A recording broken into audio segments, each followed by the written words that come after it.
afternoon. Now, Kiki Dee is coming to Derry for a special concert very shortly, Friday week, in fact. And Kiki was the first female singer from Britain to sign with Motown Records, well, with Tamla Records, an affiliate of Motown.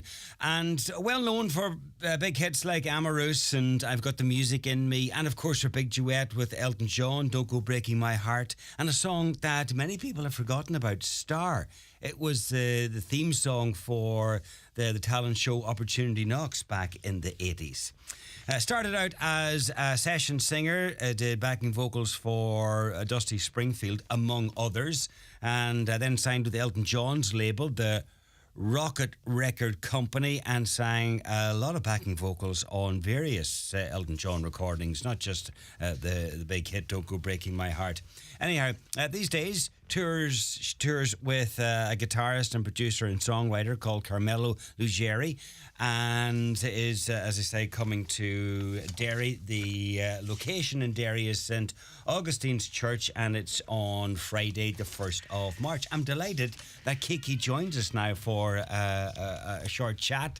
Kiki, good afternoon. Hi, how are you? I'm good. More to the point, how are you?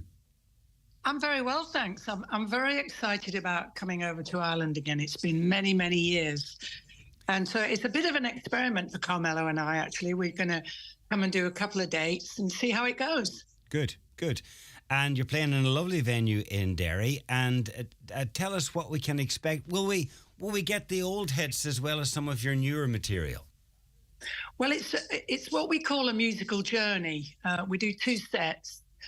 We don't do Star because it's very much a pop record, and my music's kind of evolved since that time, you know. But I've Got the Music in Me. We do Amoureuse. We do a slowed down version of Don't Go Breaking My Heart, which we've done for years, okay. and some covers of people like Kate Bush, and some original music. So it's very eclectic.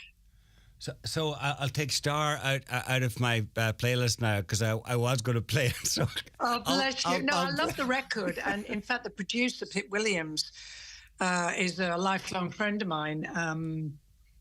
In fact, I don't know if it's of interest, but his son was the executive producer of Mr. Bates Against the Post Office. You know, the documentary, which has been a big hit. Yeah.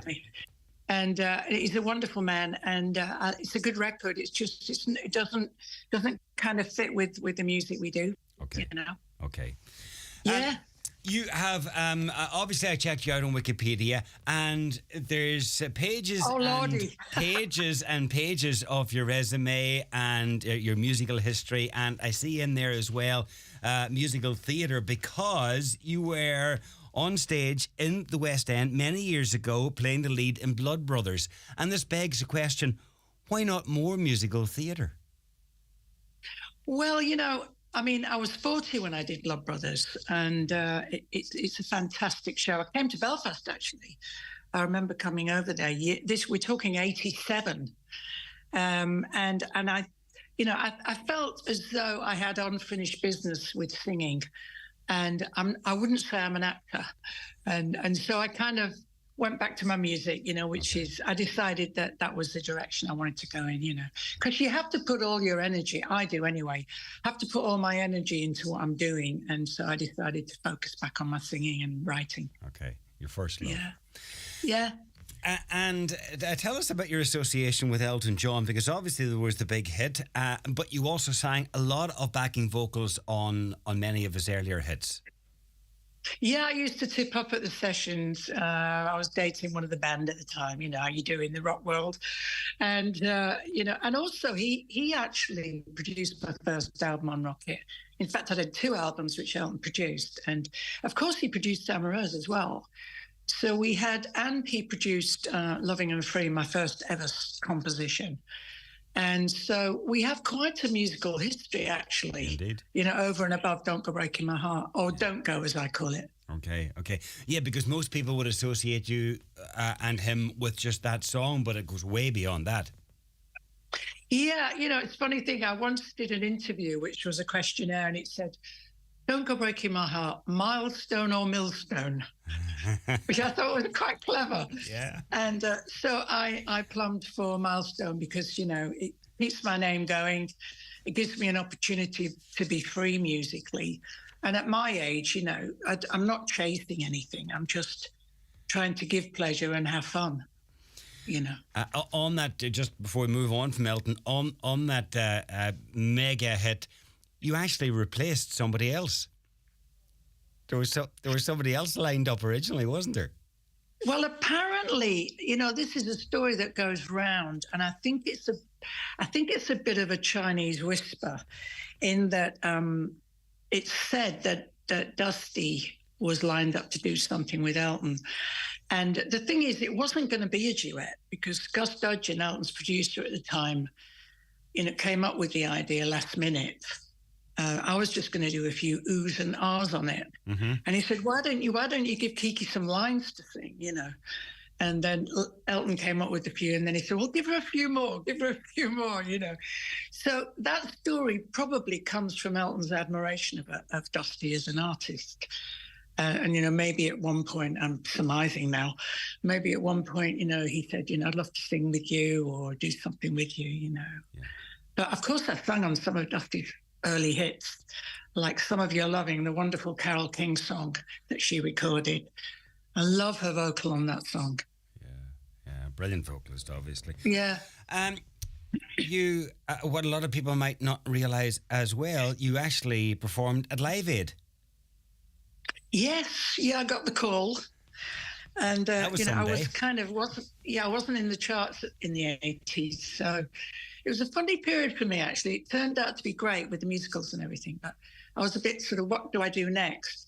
I think if I ever wrote the book, which I haven't done, it would be what do I do next? He called up and said, would I do it? And I remember very well that George Michael was doing one of his first ever big shows. He was going to guest as well. Mm-hmm. And I said to him, listen, if you have an apple about an hour before you go on, it'll open your throat and you'll feel better. And he did have an apple, and of course, his career went on, didn't it? And all down to wonderful talent. Yeah, all down to the apple. All the thanks apple to did it. The apple turned the corner. Yeah. Okay, let's zoom forward now to your current tour and your current dates. And you tour with Carmelo Lugeri. And how did that? I mean, you've been touring for years with Carmelo. How did it first come about? Well, actually, it was through a guy called Steve Brown, who worked with Elton in the early days. And he put us together again, because I kept in touch with Steve. He ran Rocket Records, etc. And he said, look, I think you should both go off, do what you want, go and do some acoustic shows. And I was a bit thrown by that because I thought, I've never done that, And the first one we did, I burst into tears at the end because it was just so quiet. People would applaud and enjoy it, but it wasn't like a pop rock kind of concert. But now I've grown to love it. And we've been working together for 30 years. I can't believe it. Wow. Half of my career nearly.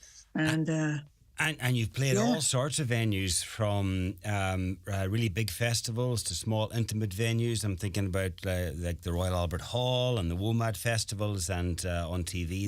We did. The old Grey We did. We were very proud to do WOMAD. Because we'd done an unusual album at the time, very East-West. We're doing Guildfest this year in Guildford, and we did Croppedy last year. And we do art centres, churches, theatres, and just try and have a good time and give people a good night. Okay, well, we'll look forward to it. It's Friday the 1st of March, and it's St. Augustine's Church in Derry, an acoustic live show. Would that be a good way to... Yeah, I mean, I call it, I always say semi-acoustic because we do rock out a bit. Okay. And but we also do pin drop quiet songs. So, it's a real mix.